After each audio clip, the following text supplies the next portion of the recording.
And welcome to the Steve's birthday edition of And They're Off. Steve, there's got to be a candle shortage everywhere else in New Jersey this week. Well, thank you for the mention of my birthday. But speaking of birthdays, I want to start off by congratulating Zenyatta on the birth of her Tappet colt, not only on her birthday, which was April 1st, but at 11:47 p.m. So she made it by 13 minutes. So even as a broodmare, she still has a flair for the dramatic and still knows where the wire is. You know, Steve, as someone who did a feature on foaling this winter and waiting around until they stood, I was most impressed with the fact that her foal was standing within 30 minutes, because the ones I was following and staying up all night for, it took them about 5 hours to stand. So that's a good sign. Know. Well, that's typical of her and her babies. Yes, very precocious. All right. Getting to slightly older horses, Steve. I don't know who owns what percentage of Animal Kingdom these days or whose national anthem gets played, but I will say this: what a spectacular training job by Graham Motion, not only for the Dubai World Cup, but going back to last year's Breeders' Cup, in which Animal Kingdom ran so valiantly. Graham Motion, we got to know him a couple of years ago after the Derby, one of the really good guys in this sport, so congratulations to Animal Kingdom and his connections, Steve. Yes, I've been saying all along that this is a great horse. I mean, I've seen him do enough things in his career, as curtailed as his career has been, to see greatness in him. And like I said, unfortunately, his career was curtailed by a series of injuries. And unfortunately, we weren't able to see him compete throughout the Triple Crown the way he should have. But listen, this horse is a pioneer. He was the first horse to win the Kentucky Derby in his first ever start on dirt. He was the second horse in 94 years to win the Derby, having only 4 career starts. His final half mile in the Derby, 47-1, was the second fastest in the history of the Derby, second only to Secretariat. And now he becomes the first horse to win the Dubai World Cup on the first American horse to win the Dubai World Cup on the tapetum surface. So, I mean, everything this horse does is firsts, and he just has these incredible accomplishments throughout his career, and even in his defeats. Look at his defeat in the Breeders' Cup Mile, and now he's going to be. It's bittersweet now, because now he's going to be off to Royal Ascot. Can you imagine a meeting between him and Camelot in the Prince of Wales Stakes? I mean, that would be unbelievable. And then who knows? He may wind up in the Melbourne Cup and maybe playing Waltzing Matilda again. Well, while we hail Animal Kingdom's victory, let's not forget the desultory performances turned in by every other American-based runner in Dubai, including He's Had Enough, Dice Flavor, Trinaberg, Little Mike, Varsity, Great Attack, Royal Delta, Dullahan. I guess Alpha ran okay, but was only 5th. Chasing that money, folks, I'm not sure, but it's a bad percentage play almost all the time, Steve. Well, we did a whole feature on that. And again, it shows you, because those dismal performances added to the many dismal performances by Americans over the past 3 years over Meydan's tapetum surface, just emphasizes Animal Kingdom's accomplishment even more. So the fact that he was able to win this race and win it as impressively when no other American can stand up on that.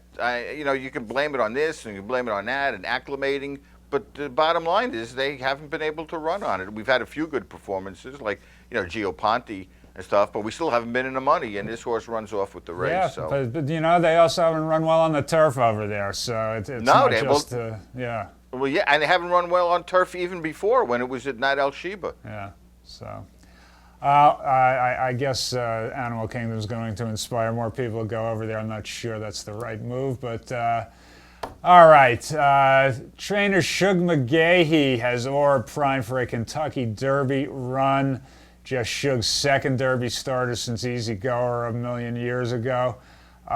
Shug's clients, Denny Phipps and Stuart Janney III, are very realistic about not running horses in the Derby that don't belong in the Derby.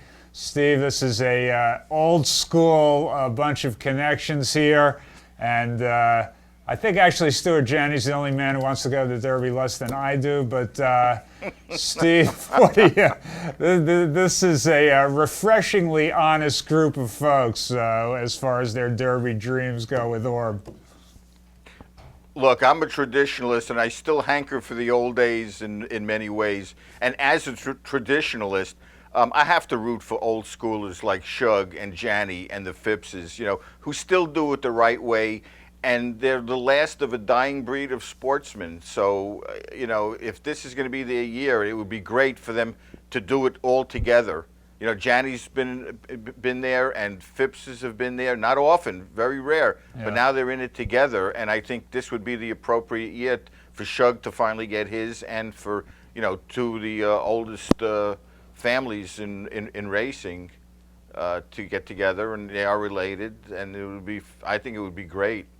It would be great for old timers like myself. Yeah.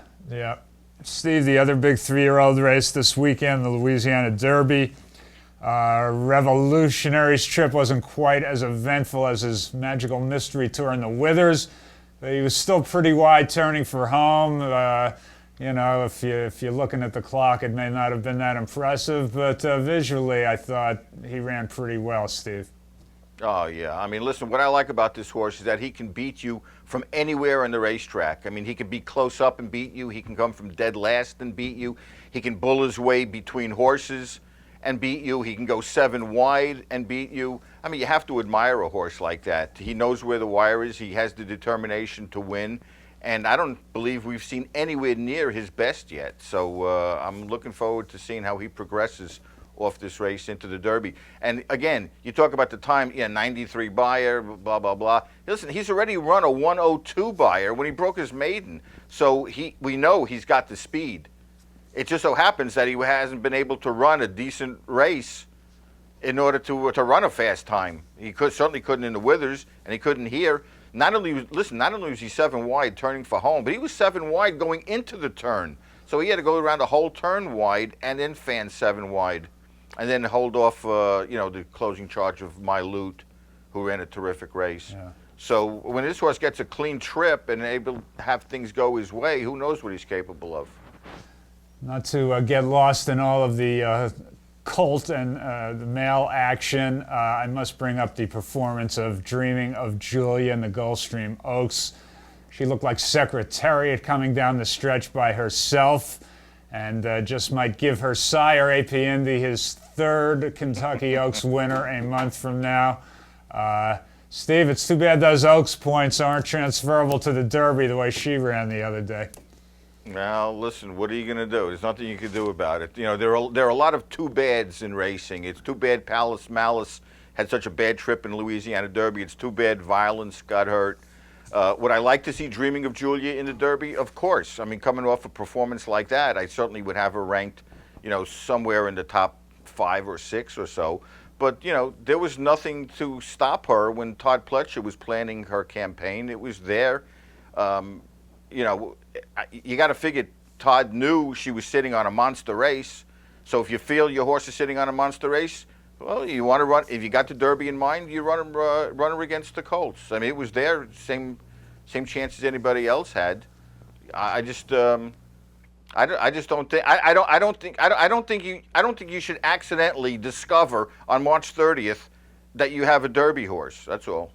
Maybe in the 20-horse slots of the Derby, maybe they could hold a slot open for a wild card, so to speak. Every other sport has gone to wild cards. Maybe it wouldn't be the worst idea to have a wild card slot when a situation like this comes up.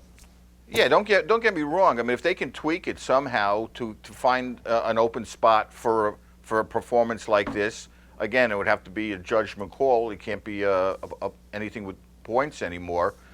But listen, this is the way it is right now, and right now I'm more interested in the colts that are on the Derby trail and are trying to earn their way into the Derby by running against the top 3-year-old colts in the country. Yeah. So, maybe it'll be able to be worked out or not. But again, nobody expected this. Nobody expected this to happen. I'm more interested in the progeny of Apiendi, so that's where we diverge. All right, Steve.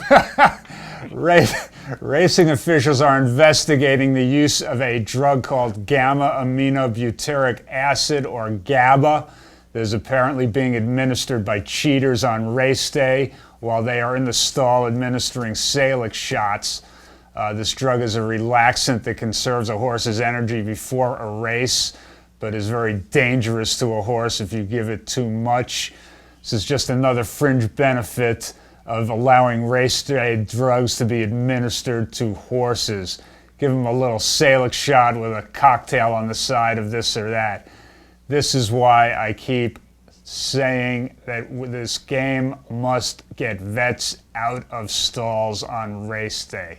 Okay? You want cheating, just keep the status quo and watch the American public continue to ignore and disparage this sport because they think, and in fact it's true, that drugs are being given to these horses. Steve? Well, again, we're back to the Lasix issue, and you're going to get half people want for it, half people are against it. But regardless of that, what we're talking about here is not about so much the Lasix or the race day medication. It's about the vets.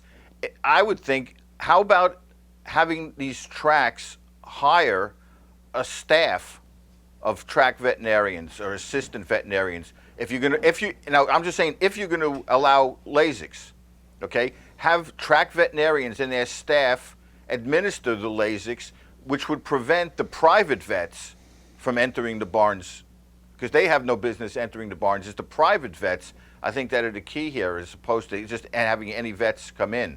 Now, I'm not saying pro or con as far as the Lasix issue, but if Lasix is allowed, regulate that and have one staff, have your track veterinarian and hire a staff for them of other veterinarians or veterinary assistants that are going to come and administer the Lasix. Yeah. This way, that would ban all the private vets from the barns. And that is happening in some states, but it's kind of a halfway measure. But I guess halfway is better than no way. Yeah. Speaking of this topic, Steve, in our last show, we noted how the New York Gaming Commission suspended trainer Rudy Rodriguez 40 days for 2 Banamine overages, then cut the suspension to 20 days when they realized Rodriguez had a Derby contender running in the wood in 22 days.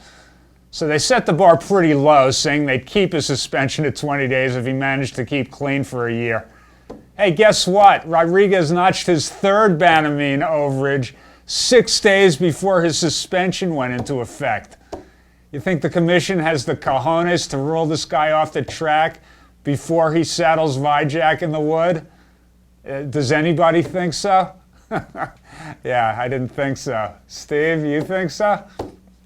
Well, you know what? Once again, in this issue, I don't have all the facts in this case. I haven't seen any official announcement as far as... And you won't before the wood. Right. So, well, again, that's a possibility too. So, it's difficult to comment on it. It seems like almost every year now we're going through this same situation where we're giving the national publications ammunition to attack the sport. It's just happening way too often. I mean, it's happening this year. If Vijay continues through the Triple Crown Trail, it happened last year. It happened with Rick Dutrow and Big Brown. Yeah. I just don't want to have people now starting to root against Vijay because of all this. It's just getting crazy, that's all. Yeah, well, you would think that somebody in this situation would have doubled their efforts to run a clean ship, but anyway. Stable Boy, speaking about clean ships, you've been out at Keeneland in the early mornings already getting ready for the meet, have you not? Yeah, if you saw me yawning, it was because I was up at 4 in the morning, not because of the content of the show. But yeah, we got to see Wise Dan galloping on the track, Horse of the Year. It was fun to see. And the Tour Allure. It was a nice cold morning out there. Stable Boy is on the scene. Do not worry. What coverage we will have for you. Go to bloodhorse.com. I'm sure you'll be seeing video of that as well as a little bit here. We want to thank our viewers. We want to thank our great sponsor, Darby Dan Farm. We'll be back with you April 17th, which is immediately following the last round of all the major Derby preps, so the picture will be appropriately fuzzy at that point. Steve, save a slice of cake for me. Have a happy birthday. Thank you very much. I will see you soon. I like chocolate.